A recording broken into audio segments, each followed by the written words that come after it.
Hey everyone, welcome back to another episode of Integrative You Radio. So, I am doing a short and sweet podcast here, and I want to talk about something called secondary infertility. And this was a request from someone on social media. And honestly, I really didn't hear that term before. Like, what is secondary infertility? And primarily, its definition is not being able to have a second child after having a first. And I love how we're labeling everything nowadays. But when I specifically looked this up, it said that this is affecting millions of families, which I find to be very alarming, but very eye-opening.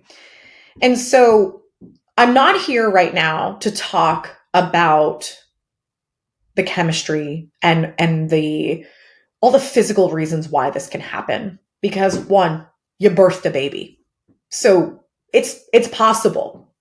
And this isn't genetics. This isn't bad luck. There is a factor here that is playing a role in the inability to conceive. And is this really just about the body, the physical body? Is this something wrong with the uterus? Is this hormonal imbalance?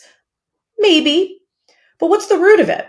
What's the root of the potential chronic inflammation in the body? What's the root of the gut being messed up? What's the root of the hormones being imbalanced? What's the root of the control center, the hypothalamus gland, not functioning optimally, which could be not signaling properly to your thyroid and to your reproductive organs and your ovaries?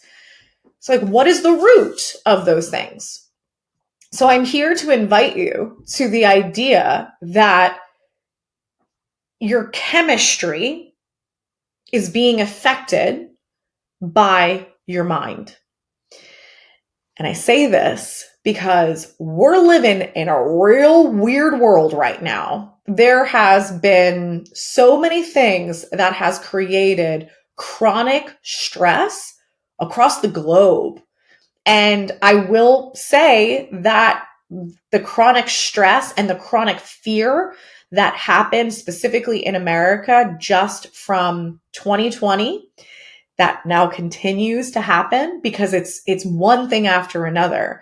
There's pandemic to there's potentially another pandemic. Oh, there's going to be a new strain. Oh, there's inflation. Can't even afford strawberries anymore. Oh, now there's a war over here and there's a war over there and there might be a war here. It has been nonstop. And there has been a global shift in people rethinking their lives, rethinking the states that they live in, depending on the circumstances that were implemented in the lockdowns. There have been people that have just been reevaluating the culture of where they've been because maybe they were ostracized based on their opinions through these crazy times. I have seen it left and right. I have seen it all over the place. And I know personally, I have said, gosh, this is a scary time to raise a kid. And when I first had my child, so grateful, living that, abundance, living in that gratitude, and it's all great. And then all of a sudden you start to worry about the future. Oh my gosh, what about when he gets older? I don't know if I can put him in school. The daycares freak me out and nobody gets how we eat. And, am I really going to find a nanny that is congruent with our lifestyle and understands, what we do and, his learning. And I don't want him to be sheltered, but I don't want him to potentially go to school and be programmed. And it spirals. And I'm saying this out loud because I'm a super vocal person, but I know a lot of people have all these, whirling thoughts and they're not speaking about it and they're too scared to speak about it and they don't know who to speak about it to. But I invite you to think about your conscious or your unconscious fears around having a child in the current state of the world. And is that playing a role in your stress hormones going up and your sex hormones going down, aka your estrogen and progesterone and testosterone, all the things that you need to be in balance to get pregnant. Also, do you have a lack of clarity of vision? Clarity of vision will actually play a role in the functionality of your pineal gland and your hypothalamus. This is more on an energetic basis. Lack of clarity will play a very significant role in those specific parts of the brain not functioning optimally. If you are constantly stressed and you have high cortisol and high adrenaline, you're going to have chronic inflammation. You're going to have blood sugar dysregulation despite how clean your diet is. You have to have proper balanced hormones. You have to have proper balanced blood sugar in order to get pregnant. And you also can't have chronic inflammation, because if you have chronic inflammation, you are more inclined for autoimmunity, and your body knows that if you have an autoimmune attack on the fetus, that is, you're going to miscarry. So there are biochemical reasons, but are those biochemical cascades happening due to the conscious or unconscious fears of, is this a safe place for me to raise a child right now?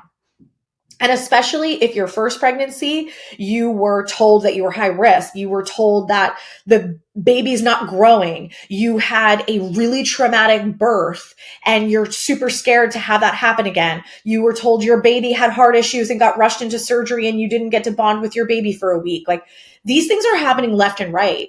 And personally, for me, I don't want to fucking go near a hospital ever in my whole life. And I sure as hell, I will go through all of the pain of having a home birth, which I did, because I don't want to step foot. Because as for some people, hospitals are comforting because they're scared of the process of having a baby. I'm the opposite. I am terrified to go anywhere near a hospital because I know that there are very specific protocols that are implemented that no doctor or nurse is in control of. And I'm not going to be a part of that process. So you have to weigh out your fear. You know, is your fear going to be, around a system that you don't have faith in? Or is your fear around, my home birth's going to hurt like a bitch? Because yeah, it does. And also, you know, making big moves in life can be really, really scary. And it's out of many people's comfort zones. But you have to weigh out that discomfort to say, I want another kid. Do I feel like it's better for me to raise my family in a different culture, in a different country? You know, what does that look like? Yeah, it's going to be hard and there's paperwork and there's obstacles, but is that a consideration so that you can have the family that you want to have? So I really invite you to stop seeking externally more tests, more diagnoses, and start to look internally. Because chances are, internally, there is a disconnect. There is a misalignment with the true desire to have that baby. And it might be rooted in fear. It might be rooted in, is this a safe environment for my child? Is this a safe world for my child?